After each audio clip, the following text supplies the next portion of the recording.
ਅੱਜ कॉल मिला रहे हैं जी आप दर्जी नू। ये हैं फैसलाबाद के मारूफ प्रैंक स्टार राना इजाज, जिनकी प्रैंक कॉल्स ने लोगों को अपना दीवाना बना रखा है। उर्दू पॉइंट की वीडियोस देखने के लिए हमारा चैनल सब्सक्राइब कीजिए और बेल के आइकन पर क्लिक कीजिए ताकि आप हमारी तमाम आने वाली वीडियो से बाखबर रह सकें।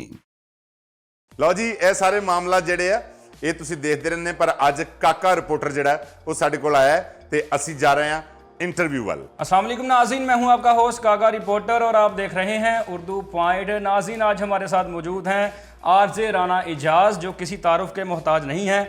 कदी इन्हों एक मरला मिल जाता, 6 भरावां तो रल के मिस्त्री नूं तंग करन लग जाते हैं।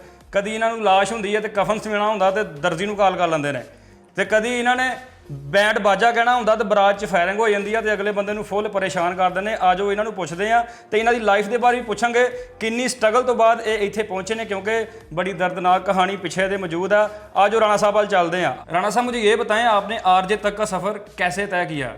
मतलब किदा रेडियो ते आया? हाँ जी, और पत्तों की तो होना सी तुसीं रेडियो ते किदां, ये दसो सानूं। अच्छा, तो रेडियो ते इतफाकन आया। मैं एक जगह नज़म पढ़ रहा सीगा, उत्थे एक FM दे स्टेशन मैनेजर बैठे सीगे। उन्होंने मैंने कहा सी यार आप मुझे आके मिलना है यार। तो मैं वहाँ पे गया हूँ, तो वो नो सब वहाँ पे लड़के और लड़कियाँ, वो यू नो आई नो बैठे होंगे जी। यस यस, मम्मी डैडी, लमकियां पैंटा। हाँ जी।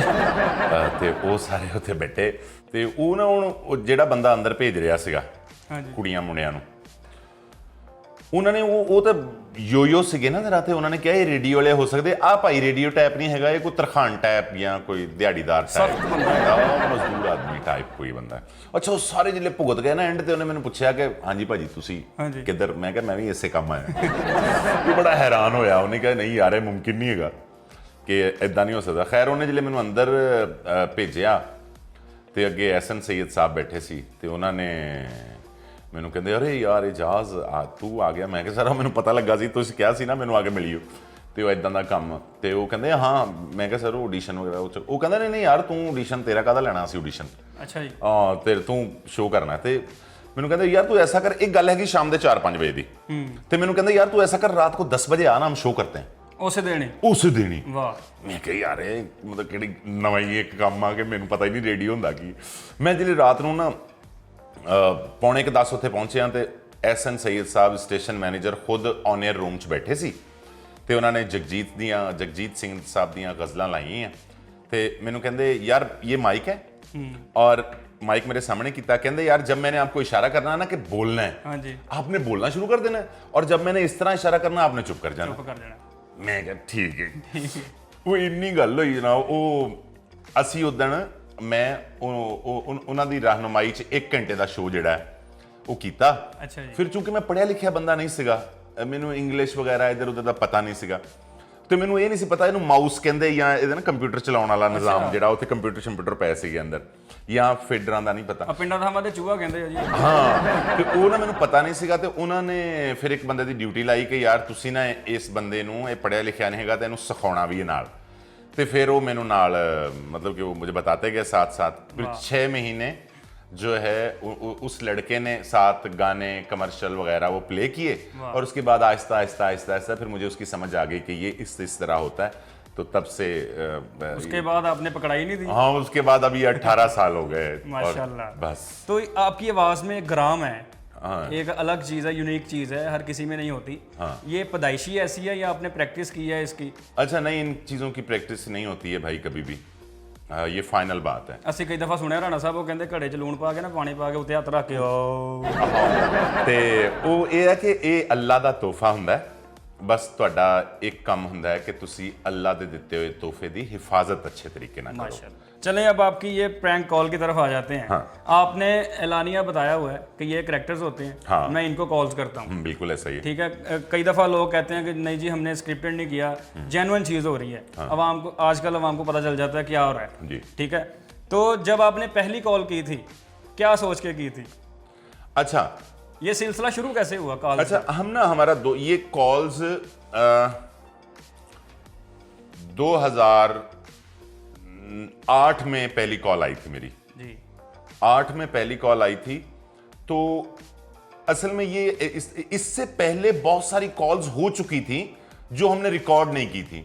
अच्छा। हाँ, मिसाल के तौर पर मेरा जो सर्कल है, खुरम सिद्दीकी, शकील राजा, चौधरी तनवीर साहब और आमिर शिराजी, ये सब हमारा एक ग्रुप था।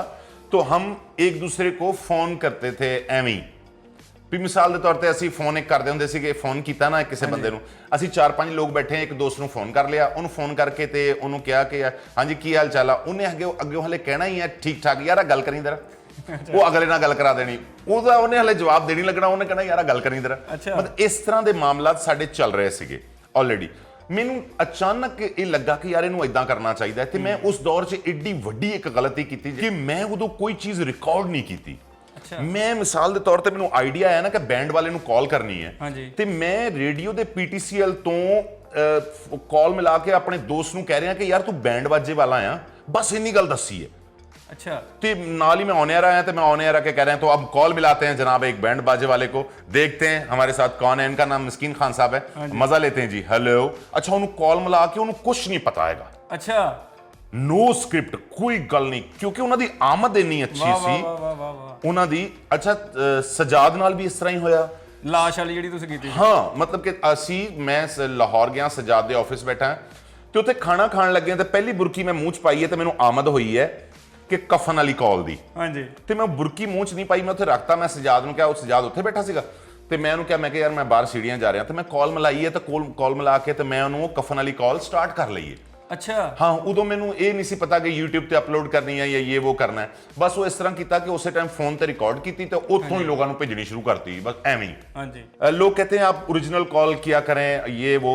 अच्छा, ये काम ऐसा है, इस काम में मेरा काम है कि मैंने अपने आर्टिस्ट को एक अच्छी गेंद करवानी है और उस जगह पे गेंद करवानी है जिस जगह पे मुझे पता हो कि ये यहां पे अच्छा खेलता है। अगर मैं इस तरह किसी बंदे को कॉल मिलाना है तो उसको दो ही मामलात ने, या वो मैंने बुरा भला कहेगा या कॉल बंद कर देगा।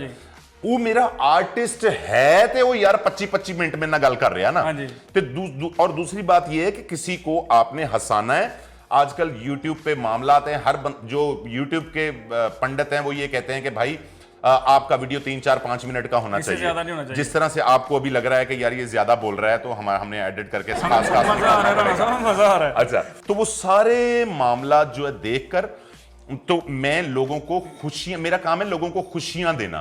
मेरा ये काम नहीं है कि दुनिया को रैंडमली कॉलिंग कर करके मैं पूरी दुनिया को सताता रहूं, तो मेरा ये काम नहीं है। मेरा काम तकलीफ देना नहीं, मेरा काम खुशियां देना है। और आपने बिल्कुल ठीक कहा है, सब मेरे अपने आर्टिस्ट होते हैं, प्लान्ड होता है सब कुछ, और लेकिन अल्लाह का ये लाख लाख शुक्र है कि अभी तक मैं इस चीज को मैंने कायम रखा हुआ है कि लगता है कि ओरिजिनल काम है, और उसका सारे का सारा क्रेडिट मेरे आर्टिस्टों को जाता है। मेरी खुशनसीबी ये है कि ये लोग मैं इन्हां दे नाल हां, मैं इन्हां दे नाल हां। मेरे हिस्से च इन्ने वड्डे आर्टिस्ट आए जिन्हां नूं गल दा पता है, ਜਿਹੜੇ यार इंसानी दिमाग है आखिर, लेकिन मैं गल कीती है ते पंच आया, मैं गल कीती है ते पंच आया। छोटा काम है, बहुत वड्डी गल। नसीब ही नहीं हुंदा बंदियां दे, बंदे गल अच्छी करना ਤਾਂ ਕੀ, ਬੰਦੇ ਉਹਨੂੰ ਅੱਛਾ ਮੂੰਹ ਬਣਾਉਣਾ ਨਸੀਬ ਨਹੀਂ ਹੁੰਦਾ। ਸਾਰੀ ਜ਼ਿੰਦਗੀ ਵਾਟੀ ਨਹੀਂ ਲੈਂਦੇ ਮੂੰਹਾਂ ਤੇ।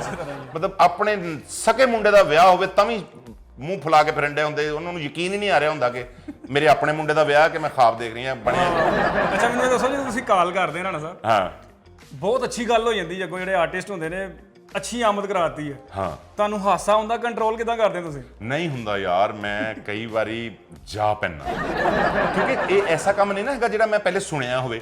ਅੱਛਾ, ਸਕ੍ਰਿਪਟਡ ਹੋਵੇ ਤਾਂ ਮੇਰੇ ਨਜ਼ਦੀਕ ਉਹਦੀ ਨਾ ਵੈਲਿਊ ਰਵੇ, ਕਿਉਂਕਿ ਮੈਂ ਫਿਕਰਾ 2-4 ਵਾਰੀ ਪਹਿਲੇ ਸੁਣ ਲਿਆ ਹੁੰਦਾ, ਕਿਉਂਕਿ ਫਿਲਬਦੀ ਹੋ ਰਿਹਾ ਹੁੰਦਾ, ਫੌਰੀ ਹੋ ਰਿਹਾ ਹੁੰਦਾ।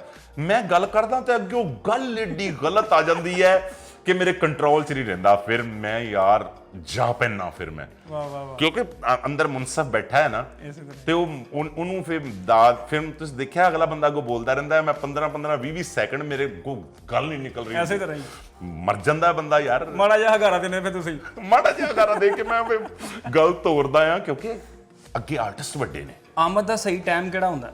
ਆਮਦ ਦਾ ਟਾਈਮ ਨਹੀਂ ਹੁੰਦਾ, ਤੁਹਾਨੂੰ ਹਿੱਟ ਕਰਾਉਣਾ ਉਹਨੇ, ਉਹਦੇ ਹੀ ਕੰਮ ਨੇ, ਤੇ ਜਿੱਲੇ ਉਹਨੇ ਰਾਜ਼ੀ ਹੋਣਾ ਨਾ, ਜਿਹੜੀ ਤੁਸੀਂ ਆਮਦ ਵਾਲੀ ਗੱਲ ਕਰ ਰਹੇ ਹੋ ਨਾ, ਹਾਂਜੀ, ਉਹ ਅੱਛੀ ਆਮਦ ਕਰਾਉਣ ਵਾਸਤੇ ਨਾ ਉਹਦਾ ਰਾਜ਼ੀ ਹੋਣਾ ਜ਼ਰੂਰੀ ਹੈ, ਉਹਦੇ ਕੰਮ ਕਰਨਾ ਜ਼ਰੂਰੀ ਹੈ। ਤੁਸੀਂ ਉਹਦੇ ਕੰਮ ਕਰਦੇ ਜਾਓਗੇ ਨਾ, ਉਹ ਤੁਹਾਨੂੰ ਹਰ ਨਵੇਂ ਦਿਨ ਦੇ ਨਾਲ ਆਮਦ ਦੀ ਸੂਰਤ 'ਚ ਬਹੁਤ ਅੱਛੇ ਗਿਫਟ ਦੇਣੇ। ਮੇਰਾ ਕੰਮ ਹੈ ਕਾਲਾਂ ਦਾ, ਅਗਰ ਮੈਂ ਉਹਦੇ ਕੰਮ ਕਰਾਂਗਾ ਨਾ, ਉਹ ਖੁਸ਼ ਹੋਏਗਾ ਤੇ ਉਹ ਖੁਸ਼ ਹੋ ਕੇ ਕਹੇਗਾ ਚਲੋ ਜੀ ਰਾਣਾ ਇਜਾਜ਼ ਨੇ ਆ ਬੜਾ ਅੱਛਾ ਕੰਮ ਕੀਤਾ, ਇਹਨੂੰ ਇੱਕ ਨਵੀਂ ਕਾਲ ਦੇ ਦਿਓ ਜੀ, ਇਹਨੂੰ ਆ ਵੀ ਦੇ ਦਿਓ ਜੀ, ਇਹਨੂੰ ਆ ਵੀ ਗਿਫਟ ਦੇ ਦਿਓ।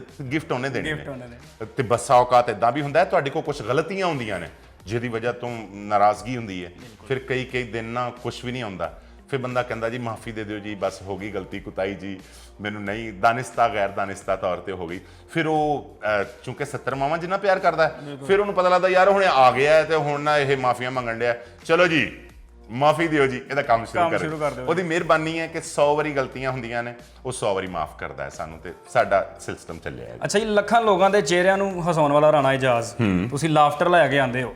ਇੱਕ ਵੀਡੀਓ 'ਚ ਮੈਂ ਤੁਹਾਨੂੰ ਰੋਂਦਿਆਂ ਦੇਖਿਆ, ਤੁਸੀਂ ਬਹੁਤ ਸੈਡ ਹੋ ਕੇ ਵੀਡੀਓ ਬਣਾਈ ਸੀਗੀ, ਉਹ ਤੇ ਥੋੜੀ ਜਿਹੀ ਰੋਸ਼ਨੀ ਪਾਓ। ਲਾਫਟਰ ਦੇ ਪਿੱਛੇ ਬਹੁਤ ਵੱਡਾ ਰੋਣਾ ਹੁੰਦਾ, ਇਹ ਵੀ ਗੱਲ ਹੈ। ਲਾਫਟਰ ਦੀ ਪਦਾਇਸ਼ ਗਮ 'ਚ ਹੁੰਦੀ ਹੈ। ਲਾਫਟਰ ਕਿਤੇ ਹੱਸੀ ਦਾ ਕੋਈ ਐਸਾ ਰੂਮ ਨਹੀਂ ਹੈਗਾ ਜਿੱਥੋਂ ਤੁਸੀਂ 10 20 30 ਹਾਸੇ ਚੁੱਕ ਕੇ ਲੈ ਆਓ। ਦੁਨੀਆ 'ਚ ਤੁਸੀਂ ਦੇਖ ਲਓ ਹਸਾਉਣ ਵਾਲਿਆਂ ਦੇ ਦਿਲ ਬਹੁਤ ਨਰਮ, ਛੋਟੀ ਛੋਟੀ ਗੱਲ ਦੇ ਉੱਤੇ ਰੋਣ ਵਾਲੇ, ਬੱਚਾ ਜ਼ੇਨ ਤਕਲੀਫ ਮਹਿਸੂਸ ਕਰਨ ਵਾਲੇ, ਇਹ ਉਹ ਲੋਕ ਹੋਣਗੇ ਹਸਾਉਣ ਵਾਲੇ ਜਿੰਨੇ ਦੁਨੀਆ 'ਚ ਲੋਕ ਹੋਣਗੇ। ਆਰਟਿਸਟ ਚੁੱਕ ਕੇ ਦੇਖ ਲਓ ਜੀ। ਤੇ ਜਿਹੜੇ 24 ਘੰਟੇ ਹੱਸਣ ਵਾਲੇ ਹੁੰਦੇ ਨਾ, ਉਹਨਾਂ ਦੇ ਘਰੋਂ ਹਾਸਾ ਨਹੀਂ ਨਿਕਲਦਾ। ਜਿੰਨਾ ਕੁ ਪੋਰਸ਼ਨ ਮੇਰੀ ਕਾਲ ਦਾ, ਅਗਰ ਪੋਰਸ਼ਨ 15 ਮਿੰਟ ਦਾ ਹੁੰਦਾ, ਮੈਂ ਇੱਕ ਦਿਨ 'ਚ ਅਗਰ 15 ਮਿੰਟ ਦੀ ਕਾਲ ਮੈਂ ਕਰਾਂਗਾ ਤੇ 23 ਘੰਟੇ ਤੇ ਜਿਹੜੇ ਪਿੱਛੇ 45 ਮਿੰਟ ਨੇ ਨਾ, ਉਹ ਮੇਰੇ ਸਾਰੇ ਉਹਨਾਂ ਮਾਮਲਾ 'ਚ ਗੁਜ਼ਰਨਗੇ ਤੇ ਉਹਦੇ ਨਤੀਜੇ ਦੇ ਤੌਰ ਤੇ ਉਹਦਾ ਅਰਕ ਫੇ ਨਾ ਜਿਹੜਾ ਇੱਕ ਹਾਸਾ ਨਿਕਲਦਾ। ਹਾਸਿਆਂ ਨਾਲ ਹਾਸਾ ਨਹੀਂ ਮਿਲਦਾ, ਇਹਦੇ पीछे कुछ और मामलात ने बहुत होर तरह के। जी नाज़रीन, ये है राणा साहब और ये है इनका माइक, जिसकी वजह से लोगों के चेहरे पे मुस्कुराहटें आती हैं। हमें इजाज़त है, राणा साहब के कॉल का टाइम हो गया, असी चलते हैं, रब रखा।